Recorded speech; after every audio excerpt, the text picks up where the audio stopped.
Last week, we made a video of the worst UFC decisions, career moves of all time. So this week, we decided let's make a video about the best UFC decisions and career moves of all time. Let's get started. My first one, I think this actually just propelled him into another league. Merab accepting the Umar fight for UFC 311. I mean, everyone thought he was losing it, Yeah. and he was like, nah, guys. Even like the whole leg cut, like dude needs so many stitches, short notice ish. I mean, no one expected him to win, and then he goes out and puts on a masterclass. It was closer than people remember. I think like everyone's He killed him. yeah, he didn't 50-45 him. It was No, like 48-47. I thought it was going to be a split decision. Yeah, it was close. Yeah, but I mean, I think it just did a lot of good for his career because it was an exciting fight, and that's rare for Merab. Yeah. So It was respect. a great fight. I think one thing with like this whole entire list is like there's actually a lot of recency bias in Oh, it. yeah. Because like trying to remember all these old events, but it's like the recent ones. You're like, these are the recent career decisions. Yes. And since we're in the best era.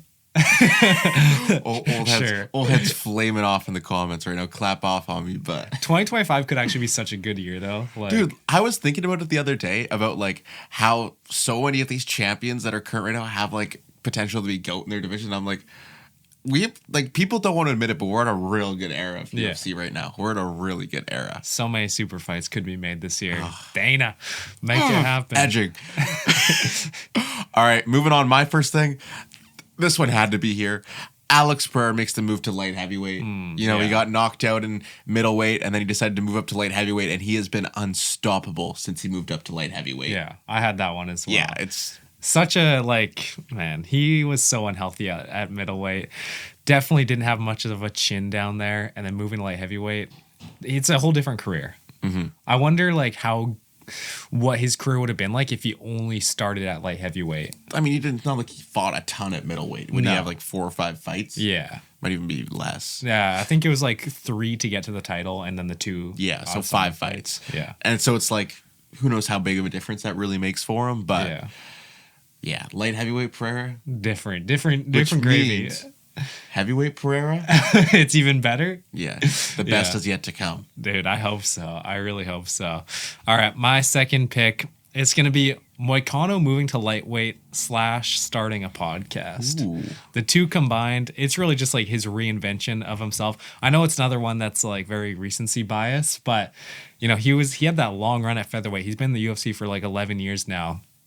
But he didn't really have any hype behind him. You know, the biggest fight in featherweight for him was probably the Aldo fight. And he lost that fight, and he took a couple years off and then came back, and he's talked about like showing his, you know, who he actually is and what he's into. And I think people like that, and it's definitely proven because he's gotten these opportunities. He fought for a title, which is crazy. I almost put Moicano fighting for the belt on short notice. Yeah. Because like, although he lost, it's realistically something he was never actually going to get. And he gets paid like $100,000 a fight. Yeah.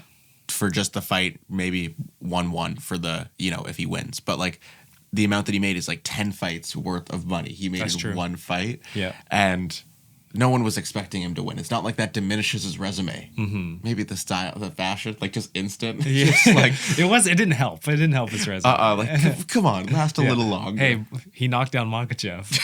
Remember that? We were going insane. It was a slip. The night of upsets because every undefeated fighter had lost their O. Like, it's happening.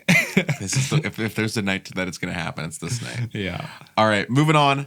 My next one is a decision from the UFC, expanding the divisions. You know, obviously, it's really awesome now that we have divisions like the flyweight and bantamweight that weren't previously around like 10 years ago or whatever, however long ago they were introduced, because, you know, bantamweight is one of the most exciting divisions in all of the UFC, you know, and we've gotten to seen, especially over the last 2 or 3 years, it really shined. You know, TJ Dillashaw and Dominic Cruz and Garbrandt, those were the old fellas that are like, oh, bantamweight's so good. Yeah. Those guys can't knock. They've never heard of a knockout in bantamweight. And then Sean O'Malley steps around and he's like, Bro's a Sean O'Malley glaze. no, I'm not. Yes, you are. I'm not. I put my phone on low power mode instead of do not disturb. I'm an idiot. Yeah, did you do your hair today? I actually did do my hair. It's been a while. Yeah. I got a haircut last week, so Oh, nice. I didn't have to wear hats every day. Yeah. Because Oh, do you want to tell the barber story? Oh yeah, my barber. He was like, you have like a UFC YouTube thing," and I was like, Yes, I do. and then even worse, someone from my university was like, "Yo, Dylan, we go to the same university. What's your major?" And I was like, "All right, I'm scared now. I'm transitioning to online school." Yeah, it's like when those like super famous kids have to go to like homeschooling. That's gonna be you. But I think I only talked about bantamweight, but even flyweight, you know, like there's been some good fights. yeah, like it's Three good fights in the history of flyweight. but it's a pretty stacked division, Yeah. you know, at this point. So Kaya Sakura, man. Next champ. All right, my next pick. Tom Aspinall accepting an interim. It's the opposite of what we did last week. Last week we did the worst decisions, and I had Sergey Pavlovich taking that short notice fight. For positive, I have Tom Aspinall accepting the interim title bout with an injured back. The dude was literally not training. He was fat, out of shape, and he had a very injured back. He couldn't train before the fight. And then he goes out there and KOs the boogeyman of the heavyweight division in under 2 minutes, decreasing that average fight time again. It's just unbelievable. And it's what, like, I was rooting for him so hard in that fight. I believed in Tommy. I remember watching with someone else, and they were like, they were telling me how scary Sergey Pavlovich was. And I was like, no, but listen, Tom Aspinall, the lad's going to get it done. And he did. So that's a good memory for me. And that was on the same card. That was the Jones versus Miocic card that got canceled the first time, which is what started this whole crap of the interim heavyweight title. And then there's also Pereira getting his light heavyweight title for the first time on 295. So it's just good memories. Card. Yeah. Stack card. All right, I had my next one up. I'm gonna skip it because I know that you're gonna have it, so I'll let you talk about it later. All right. But my next one is kind of like the UFC going worldwide. You know, like I think obviously throughout UFC history, like they've gone internationally for events, but I feel like over the last like 2 or 3 years, they've really made it a point to go internationally and fight in all these different places. And I think it's awesome because the crowds we get, and you know, we have like even like a France fight night, like that crowd was amazing. That was such a good fight night because, and then you also have these French fighters who get to go and represent their country. So I really like the international. I wasn't a fan of the Australia. Let's stop going to Australia. Yeah, let's stop that, please. That one we can stop because no one wants to fight there. Yeah. You know, go there for a fight night. Sure, we get a good fight night there. The crowd is still good, though. Crowd was still good. But, like, I'm excited to see, you know. I know that they're going to eventually end up back in Ireland, you know, for, like, an Ian Gary. England is always a good time. You know, going to the UK, you're going to get a good fight. London is going to be insane. Yeah, we're going back to Brazil for a fight night in a couple months. Canada in May. Bilal Shavkat. And then Juliana Pena, probably. Something. Double champ fight. Or we just get Juliana Pena. You know who likes to fight in Canada though? GSP. Dubois. Yeah, that's true. He does. I don't think he's waiting for something big. Armin rematch, maybe. Who knows? Hey, 5-round featured fight. I think I'm just re-explaining the Hop Row video because that was the first time I watched a Hop Row video in like months. Oh, really? What was it? It was booking 315, 317, and Brazil fight night. Oh, okay. But I was like, I just needed something to watch while I was eating lunch. Fair. It's very valid. I can't remember the last time I've etten food without watching a YouTube video. Oh, it doesn't happen. It's my brain needs stimulation. Let us know if you watch our videos while you eat. Probably. When else do you watch YouTube? True. All right. Next up, I got Tony Ferguson signing with the GFL. Oh, great career decision. Absolutely. It's time to pack it up. The UFC doesn't need you anymore. You got kicked out of the PI. And then my alternate as like kind of a serious one was never having the Khabib fight because he would have just gotten destroyed. And then I feel like okay, tell me if I'm wrong, but I feel like part of Ferguson's aura is that he could have beaten Khabib, even though it's not true at all. And so the fact that he never had it just kind of keeps that mystery alive. And I feel like it actually really helps his legacy, if he even has a legacy anymore. It's hard to say that this guy's a legacy. Oh, he was so good. Yeah. Former interim champion. Yeah. Bro's not Dustin Poirier. Yeah. You're not that guy. So, yeah, I just think it's kind of funny. Signed with the GFL. Hopefully he can get a Dylan Dennis fight, get a win over Dylan Dennis after KSI's done with him. On our never champion, like contenders that are never going to be champions videos from a couple days ago, someone was so pissed that said that Dustin Poirier was undeniably the best fighter to ever win the belt. Surely he must. And someone was like, Frankie Edgar. Oh, okay. I was like, I Frankie Edgar. thought they were gonna say someone like Yoel Romero. That's another classic. No, like that's not even close. Yeah, but it is like people talk about him as one of the best. And then some other guy was trying to talk about it, and he mentioned Robert Whittaker. So Robert Whittaker was a champ. So. Do not redeem, sir. Do not redeem the card. But replying to that guy's comment, talk about how Dustin wasn't. They're just like rage bait. Yeah, this guy's full of rage. Must be. I'm gonna talk about both of these in the same thing. Joaquin Buckley goes down to welterweight from middleweight. Yeah. You know, he's had this big resurgence For sure. And then Brian the Butcher Battle cuts the pounds and goes down to welterweight. You know, the former heavyweight. Yeah. Decides to drop down to not light heavyweight, middleweight, but welterweight. You know, two guys that are having resurgences inside of the welterweight division and could. I can't believe that didn't put Buckley moving to welterweight. That's like a goated career move. Yeah, like they're surely going to be mainstays inside of that welterweight division for the next 3 to 5 years. So, you know, Brian Battles, I think it's so interesting because Brian Battles is one of my favorite fighters, but I am not as high on him as the rest of like the UFC media is. Like, yeah, I mean, Tapology, I think they have him as like the 10th best prospect right now outside of the UFC. And I'm like, yeah. And it's like the 10th best prospect with guys that are ranked now. And I saw a list the other day that Brian Battles was the 10th best unranked fighter. So I was like, oh, okay. Interesting. You know who one was? Unranked best fighter? What division? One of the middle ones. One of the middle ones? Okay, so lightweight. Well, I mean, Joel Alvarez ain't ranked anymore. Joel Alvarez, really? Yeah. The GOAT. Was that Tapology? I think it might have been ESPN. Yeah, I think I might have seen that one. Mm-hmm. Yeah. All right, I'll move on to my next pick. I got Charles dyeing his hair blonde. Yeah, that's the one I was saving for, yeah. Goated. It might be considered that resurgence of Charles is the best resurgence in UFC history. Mm-hmm. You know, he was the crybaby, you know, the quitter. The quitter. No heart. And then comes back and is just a different person. Yeah. And it just adds so much, like, I don't know, it feels like something to rally behind. You know, it's kind of like how in the beginning of Pereira's fights, they all do like the mean mog at the beginning where they're all looking through the cage. And then Charles's whole team dyes their hair blonde. It just feels like you're part of something bigger than yourself, you know? Just aura. That's it, bro. That's it. And he's just such a lovable fighter. Yeah. You know? And it's like anything before he dyed his hair, it's not canon.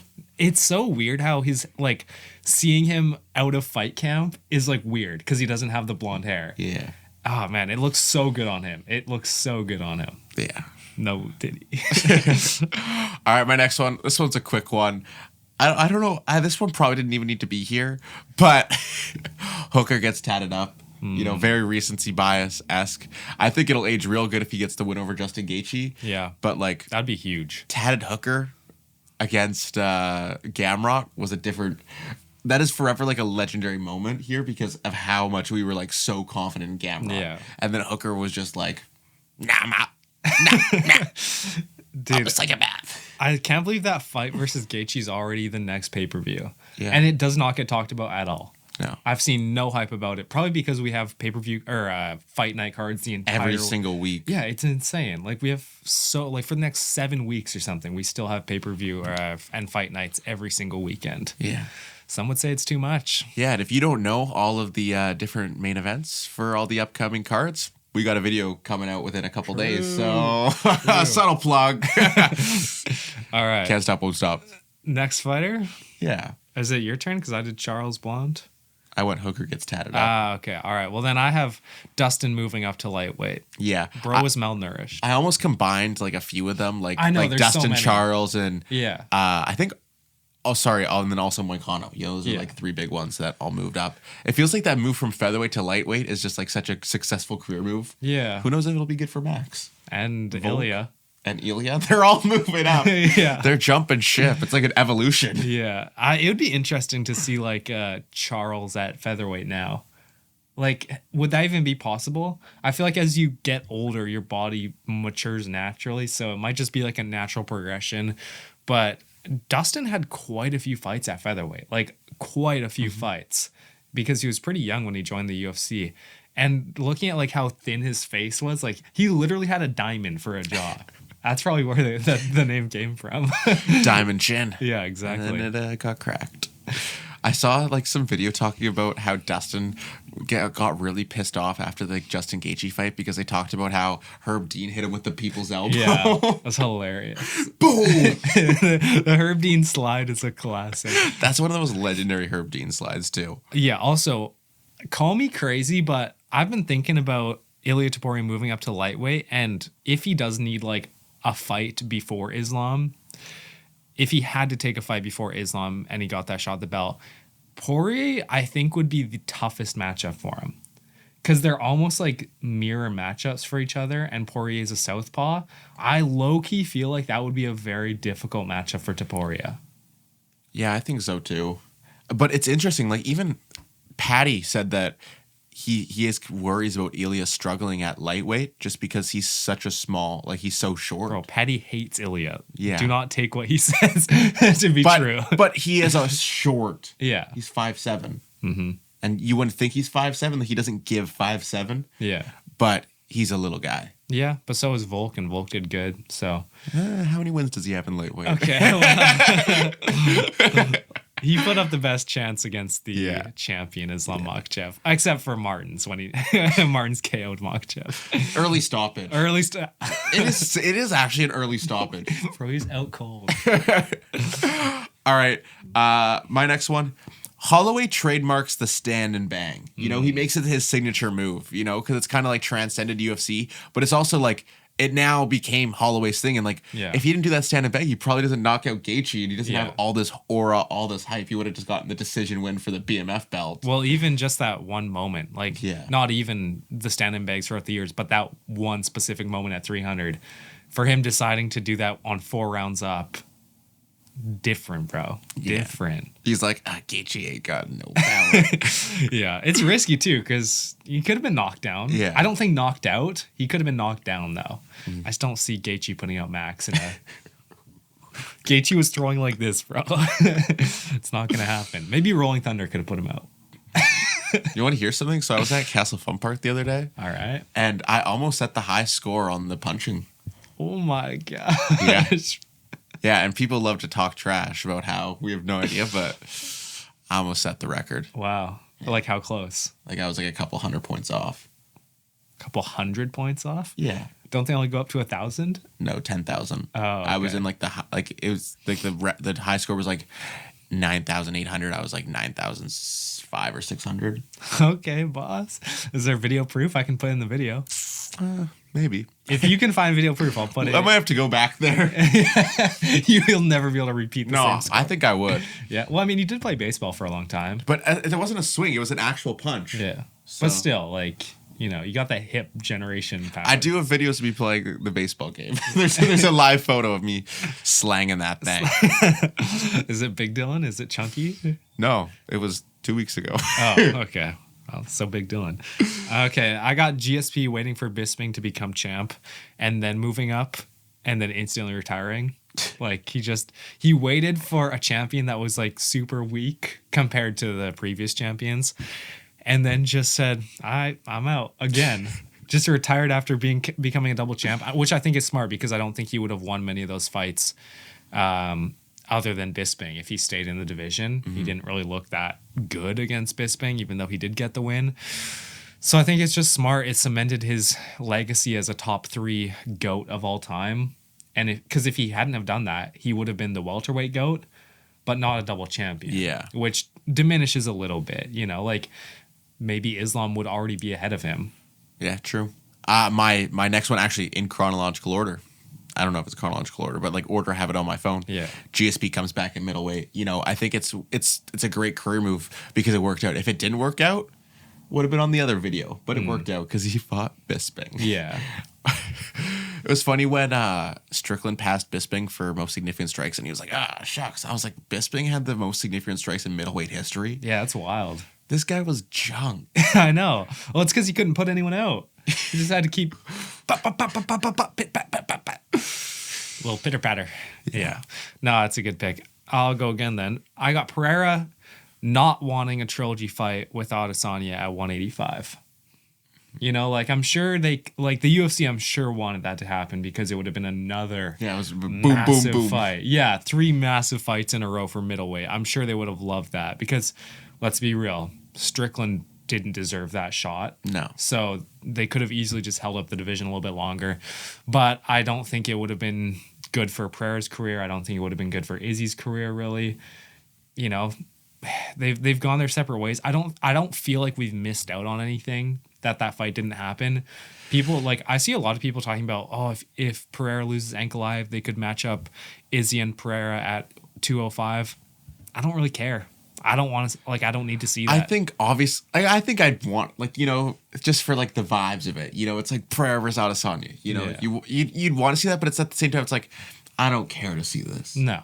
I don't need to see this. I'm not going to be heartbroken if this doesn't happen like some other fights. Exactly. And the timelines of Izzy is going downhill pretty fast. But if Adesanya moves up, beats Jamal Hill, that they're giving him Pereira. Yeah. If Pereira beats Ankalaev. If he were to move up. But yeah, I've heard Izzy's taking some time off. Yeah, but he wants to stay at middleweight. Yeah. What's there? What's there anymore? Yeah. He's going to just fight. Can't. RoboCop's coming for him. Yeah, that's tomorrow. Dude, everyone be picking RoboCop to beat Cannonier. It's a close fight. Could go either way. I need to see the odds. I'll talk about my next one while I'm looking at the odds. My next one is Nate Diaz beats McGregor on 11-day notice at welterweight. That's so weird. And the thing is I didn't realize when I was looking at that McGregor had won the belt 2 pay-per-views prior. 194, and then goes and fights at welterweight versus Nate Diaz short notice at 196, and Diaz got the win there, obviously. Yeah. And if Nate Diaz never beat McGregor, he's not the household name that he is now. No. People know who he is for what he did against McGregor. Yeah. I didn't realize that was on 11 days notice. That's pretty wild, actually. Yeah. Jared Cannonier plus 180. It's not RoboCop minus 220. Yeah, it's just the recency bias. I think if RoboCop's pretty slow. Dude, he gets gassed out so quickly. Yeah. He's old too. It's not like he's young. He's 37 or something. Yeah. Yeah. I don't know. I wouldn't bet on that fight. It's a certified GFL fight. Yeah, I would not bet on that fight. All right. How many do you have? I have 1 left. All right. Same. This one is tied to what we just talked about, but it's Strickland taking the Adesanya fight on short notice. Oh, yeah. I can't believe I didn't have that. Yeah. That's, yeah. It's not like it was super short notice, but it was short notice for both of them. It was just a short build up. They needed a title fight to headline it.